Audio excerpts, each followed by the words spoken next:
Well, hello everyone. This is Sherry Stevens, the CEO of the Women's Executive Network, and I have with me today Melanie Parish. Melanie is an author, a speaker, a podcast host, and founder of the Experimental Leader Academy and a master certified coach. Melanie has consulted and coached organizations ranging from Fortune 50 companies to IT startups.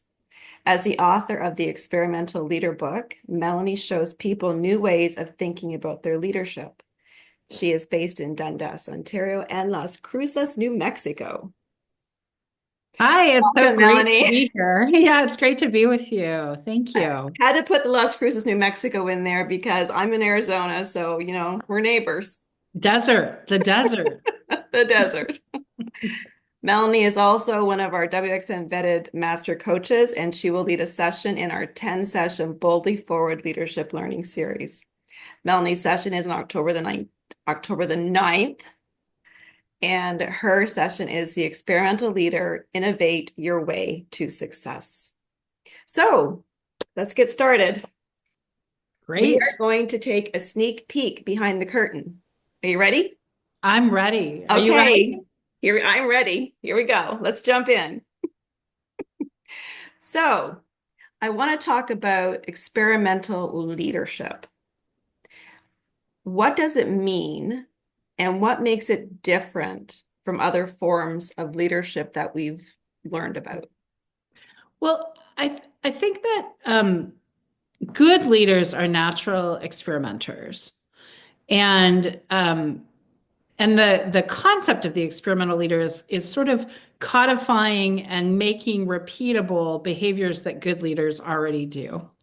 So, the idea that any new idea is an experiment sort of takes the pressure off that idea.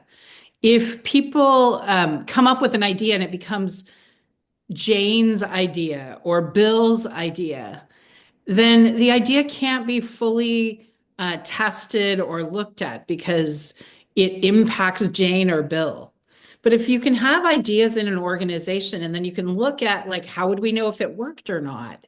And then we can get data and measure and be curious, then everything changes in the way that we innovate because we're not voting for a person, we're actually vetting ideas. Okay, that's interesting. Can you give me an example of how that would work? Yeah, sure. I mean, let's take marketing because marketing experiments all the time. Yes. Oh, well, Bill had an idea for marketing and it didn't work. Like we hear that. Yeah. Whereas if you Yeah. approach it as an experiment and you say, well, we had this idea that if we reached out to people on LinkedIn, we might be able to up our numbers of engagement on social media. So if you see it as an idea and then you say, well, how will we know if that idea worked? Well, okay, let's think about that. How will we think about it? We're going to decide to count before and after or count on any given day. We're going to guess that if we reach out to them, they're going to do an activity right away. So we're going to count at the beginning of the day and the end of the day and see if our engagement levels change. Bill is irrelevant at this It's more point the collective then, right? because Bill didn't have to come up with the measurement. We've all come up with the measurement. We've Right. all bought in to the idea and then we test it. And it may be that that idea was good or bad. It doesn't matter, but it's not about Bill anymore. We make it about vetting ideas with data. Okay. It's cool. I like Hmm. that. I can hardly wait to go to be in your session because I wanted to learn a little bit more about this ever since we've met. So looking forward to that. Okay, next question. Was there a specific eye-opening moment that made you realize this approach was key to leadership success? Yeah, I actually had a client for about 15 years and he was kind of an IT guru. And and it was this idea, and he was talking about these ideas. And then I realized, so he was talking about experimenting as a way to continuous improvement. And what I realized in those conversations, because they're, coaching conversations are two-way streets, so we're both in those Yeah. conversations. I realized, and there was a leadership piece to that. Like it's not just doing the experiments, but how do you lead the experiment so that you get continuous and incremental improvement, but also make room for ideas that change everything. Mhm. And so I realized the leadership of that, the openness of the leader had a huge impact on how an organization treats ideas. Are you opening the floor? Are you opening to possibilities? And then are you data driven? Like they're two different measurements, right? Right. Like you could Yeah. have a lot of really bad ideas that don't have data to support them. And you don't want to go ahead with those, but you do want to go ahead with good ideas that come from a variety of places in an organization that's trying to innovate. I love that. It kind of reminds me, I used to be from the manufacturing industry, Mhm. automotive specifically. Reminds me of the Japanese and their Kaizen. Absolutely. And those things are in my book, by the way. Like Okay. having a kata, an improvement kata, Yeah. experimental kata is in my book. Yeah. If anybody wants that, they can email me and get it. Melanie at experimentalleader.com. Yeah. And And we have it on our website. They can buy it yep. on the website. Yes. So wxnetwork.com. yeah, so that kata is fantastic. Um, and all of those Japanese efficiency um, ways of being Hmm. support what it means to be an experimental leader. The Japanese manufacturing is the king of experimentation. Yes. Yeah, that's the world I grew up in. So this excites me. Yeah, I think It's the distinction though is that we sort of assume it's this sort of foreign like guru, it's not.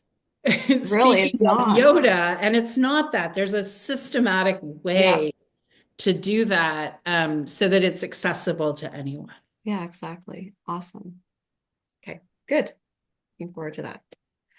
So, my last question. For those who want to learn more about your book, The Experimental Leader is a great place to start. And for those who join our session, we'll get to experience it firsthand. So, everybody out there, please join Melanie's session. So, can you give us a teaser for any experiments or exercises you have planned for us without giving away everything? I'm not going to give away everything because there's something to be said for sort of being in dialogue and doing it together. But I will say that the teaser is the first thing about experimentation is to figure out the rules of engagement. So where do you start? What's safe to fail when you experiment? What's not? Getting the right size experiment is really, really important. People are successful if they iterate more often. And so figuring out how you can do that, how you can prototype, how you can experiment in a safe to fail way, that's one of the things that we'll talk about in my workshop. Love it. Okay. Well, thank you for your time today. It Thank was, you so much. It's been a blast to talk about this with you. I yeah, love I'm this. excited about it. I'm looking forward to it. And we even look really, even though it's audio, we both look amazing today because we put on makeup. You might not see that again. That was a good experiment. Darn, we should have put this on video.